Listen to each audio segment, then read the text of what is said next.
Shalom, Assalamualaikum warahmatullahi wabarakatuh. Perkenalkan, nama saya Trutami Suharto. Saya mahasiswa semester 4 dari jurusan Administrasi Bisnis dengan program studi Manajemen Pemasaran. Pada saat ini, saya akan memenuhi tugas kompensasi dari mata kuliah Lobby dan Negosiasi yang telah diberikan oleh dosen saya, Ibu Dr. Randa Nancy Mandey, SE MSc. Pada saat ini saya akan menjawab tentang soal yang telah diberikan oleh dosen saya. Yang pertama, definisi ruang lingkup lobby, negosiasi, dan diplomasi. Lobby, negosiasi, dan diplomasi merupakan bagian dari konsep komunikasi secara umum yang bertujuan mempengaruhi, menarik perhatian, menarik simpati, menimbulkan empati, menyampaikan informasi dari dan atau ke seseorang, kelompok, organisasi, perusahaan, lembaga negara, bahkan negara. Yang kedua, langkah-langkah dan strategi lobby.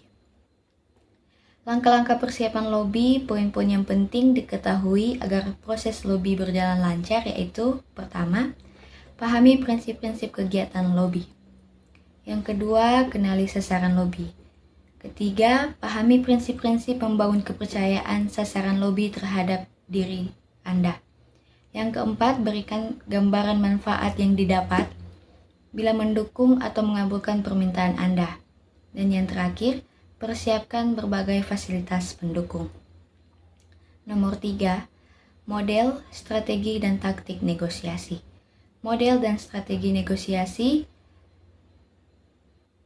ada model pendekatan kooperatif atau win-win solution, model pendekatan kompetitif, win-lose solution, serta praktik lobby dan negosiasi. Taktik negosiasi termasuk mengernyit, berdiam, ikan haring merah, kelakuan menghina yang tertulis, pertukaran, ultimatum, berjalan keluar, kemampuan untuk mengatakan tidak. Yang keempat, taktik negosiasi. Yang pertama, mengerit. Taktik tersebut dikenal sebagai istilah terkejut atau flinch, yang merupakan sebuah reaksi negatif terhadap tawaran seseorang. Yang kedua, ada berdiam. Bila Anda tidak suka dengan apa kata seseorang atau bila Anda baru saja membuat sebuah tawaran dan Anda sedang menunggu jawaban, diam juga dapat menjadi sebuah pilihan terbaik untuk Anda. Yang ketiga, ikan haring merah. Istilah kata ini diambil dari sebuah kompetisi yang cukup tua di Inggris, berburu rubah atau fox hunting competition.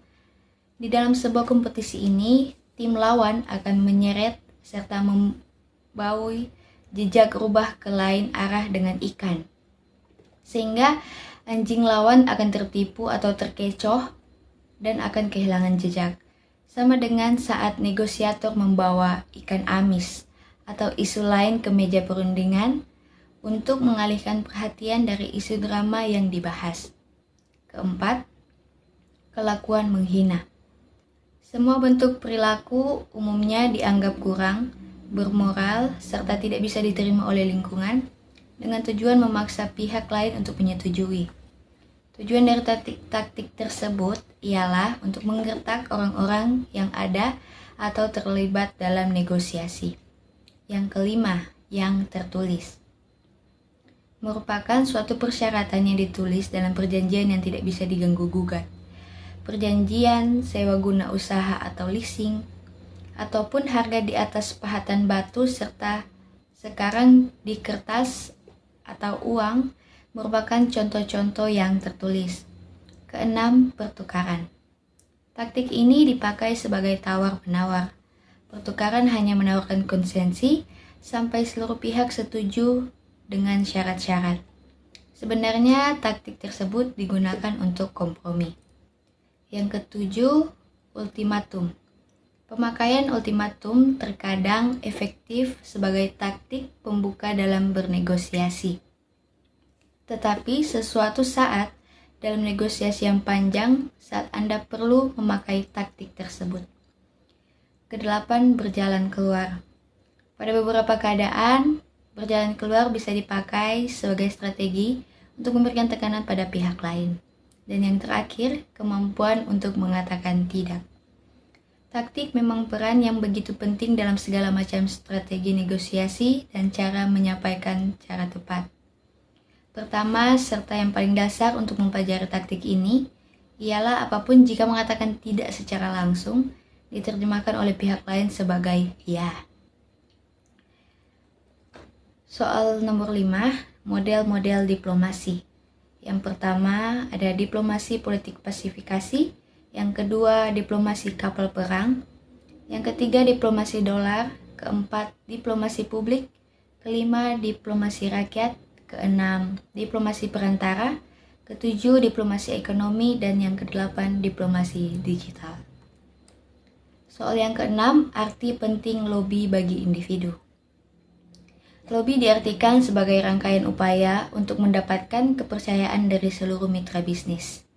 Keterampilan melobi semakin dirasakan penting, mengingat tantangan organisasi dewasa ini yang semakin berat. Soal yang ketujuh, konflik negosiasi. Yang pertama, kurangnya kesediaan untuk mendengarkan justru disertai dengan keinginan yang lebih besar untuk memaksakan ide kepada lawan.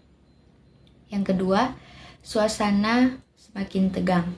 Ketiga, sikap defensif dan kurangnya keterbukaan. Keempat, sikap mempertahankan posisi awal dan menolak untuk bergerak. Yang kelima, sikap menarik diri dari diskusi atau menolak dalam perdebatan. Yang keenam, ada pihak yang ngambek. Yang ketujuh, serangan personal baik secara langsung ataupun tidak langsung. Yang kedelapan, menggunakan ancaman, sikap kasar, dan saling menjatuhkan. Yang kesembilan, mengabaikan lawan, misalnya tidak mau menerima telepon atau email dari pihak lawan. Dan yang terakhir, menjuluki lawan dengan istilah yang menghina dan merendahkan. Soal yang kedelapan, hubungan lobi dan komunikasi. Lobi merupakan kegiatan komunikasi yang bersifat informal guna membujuk, merayu, atau mempengaruhi pihak lain agar pihak lain tersebut menyetujui usulan, gagasan, ataupun pokok pikiran si pelobi. Yang ke-10, hambatan dalam lobi, negosiasi, dan diplomasi. Hambatannya sebagai berikut: polarisasi dan kekecewaan karena menyimpan fakta yang keliru. Yang ke-10, masalah komunikasi dalam lobi dan negosiasi. Yang pertama, apa yang dikatakan belum tentu didengar. Yang kedua, apa yang didengar belum tentu dimengerti. Yang ketiga, apa yang dimengerti belum tentu diterima. Dan yang terakhir, pembicara mungkin tidak dapat mengetahui apa yang telah didengar atau dimengerti atau diterima oleh pendengar.